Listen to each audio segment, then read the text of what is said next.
Hello, everyone, and welcome to your first psychology classroom flipping experience. This particular presentation is going to be on the 6 approaches to psychology.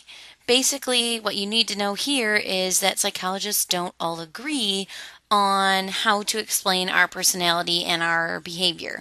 So, we're going to talk about 6 different points of view on just that, on our behavior. Make sure that you're taking advantage of the flipped classroom experience. If you want to jot down your notes before you listen to what I have to say on a slide, just pause my voice and then keep going. If you want to hear a particular piece again because you didn't understand it, feel free to do that too. So the first approach that we're going to talk about is the psychoanalytic approach. This is the oldest of the approaches and was founded by Sigmund Freud. And Freud is probably the most famous of the psychologists. If you ever see psychologists on TV and they have like a patient laying out on a couch and they're writing down everything they say, that's modeled on Freud's model, I guess, if you will, of therapy. In this case, psychoanalytic psychologists believe almost that we don't have complete control over our behavior, that our unconscious is what is driving us or propelling us forward.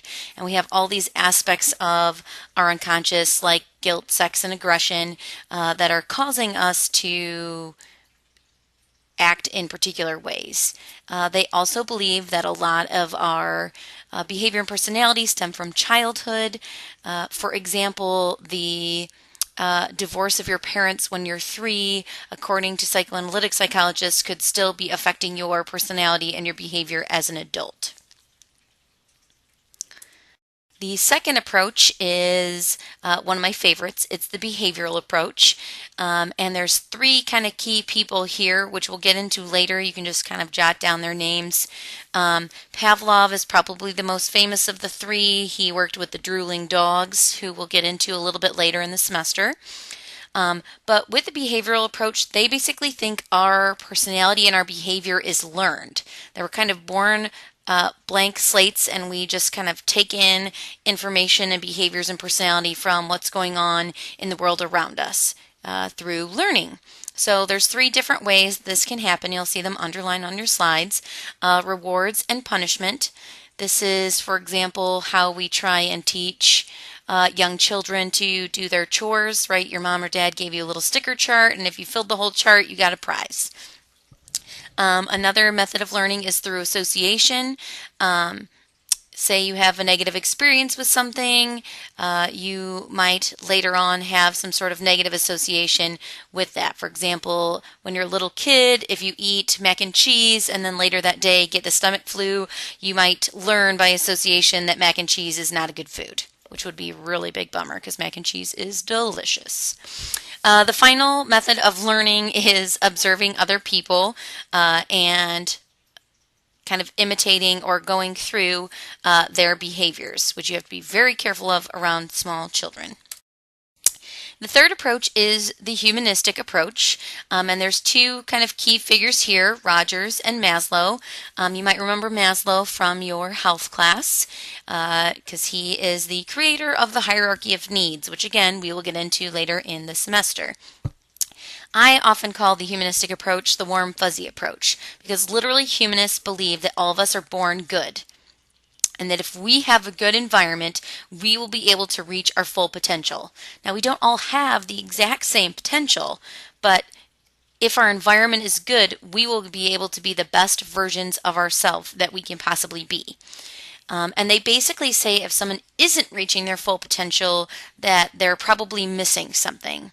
That might be something as simple as food, or it might be something like a healthy romantic relationship, depending on the person. But basically the idea is if you aren't reaching your potential, it's because you are missing something in your environment that you need in order to be successful. So these are the first big 3. We're going to spend an entire unit talking about these 3 later on in the semester. So this seemed like a good time for a cat break. This is my cat in a bag. He's adorable. And I'm sorry to those of you who do not love cats. Just a couple reminders as we are going. Make sure you're listening to anything that is confusing to you. If there's a particular approach that you don't understand or you don't get and you want to ask questions for me on Monday, feel free to kind of jot some notes in your outline and then start kind of thinking of how might these approaches explain your life. We're going to go 3 approaches a little bit more quickly because we won't spend quite as much time on them throughout the semester. So the next approach is the cognitive approach. And the cognitive approach really focuses on your thoughts and your thought process before you have a particular behavior. And cognitive psychologists would believe that having positive thoughts would make it more likely that you would have a positive outcome. So, for example, if you go into your ACT test thinking, okay, I did my prep class, I got enough sleep, I ate a good breakfast, I am ready, I'm going to rock this test, that you're more likely to get a better score than someone who goes in thinking, oh, I'm never going to be able to get the score that I want, no college is ever going to take me. That kind of negative thought process is more likely to cause a negative outcome, according to cognitive psychologists. The next approach is really popular in therapy today, and that's the biopsychological approach. And so this approach basically makes a connection between our behavior and our personality and what is physically happening to our body. So this can include hormones, your genes.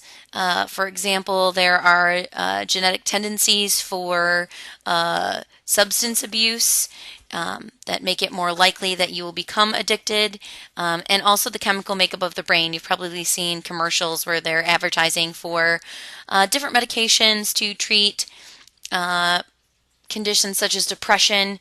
That is basically the biopsychological approach. They think giving you a medication will make you better.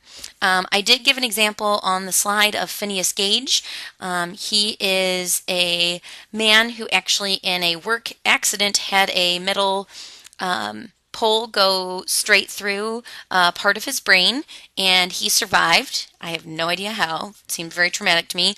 But he survived, and afterwards, because part of his brain was damaged, his personality was completely different from what it was before the accident. That can be explained by the biopsychological approach. The physical change in his body caused his personality to change. All right, we've made it to the last approach, which is the sociocultural approach, which is actually a kind of nice connection between psychology and sociology for those of you who are doing both. The sociocultural approach basically believes that our behavior and our personality can be connected to our culture and the social environment that we are in. This could include social pressure. It also would include the influence of your race, your religion, your age, your gender, all of those factors, and can also include the influence of cultural norms and what are the expected behaviors in the particular culture that you are currently in. One of the examples that I like to give is that several religions encourage their members to abstain from eating particular foods or beverages as part of their religious beliefs. Therefore, those people's behavior in choosing what to eat and not eat is shaped specifically by their religion and not any other psychological reason. All right, you've made it all the way to the end. Congratulations. This is your first, as I mentioned before, flipped classroom experience, perhaps. And I just want to kind of give you a heads up where we're headed. Next week, when we return to class, we're going to be applying this new information you learned, doing some different fun things with it in class, including you'll get to watch some of the film Mean Girls, and we'll be analyzing Regina George's behavior using these 6 approaches together as a class, and then you'll actually get to pick a particular character on your own or with your group to evaluate and see how you're doing with the 6 approaches. So I will see you in class.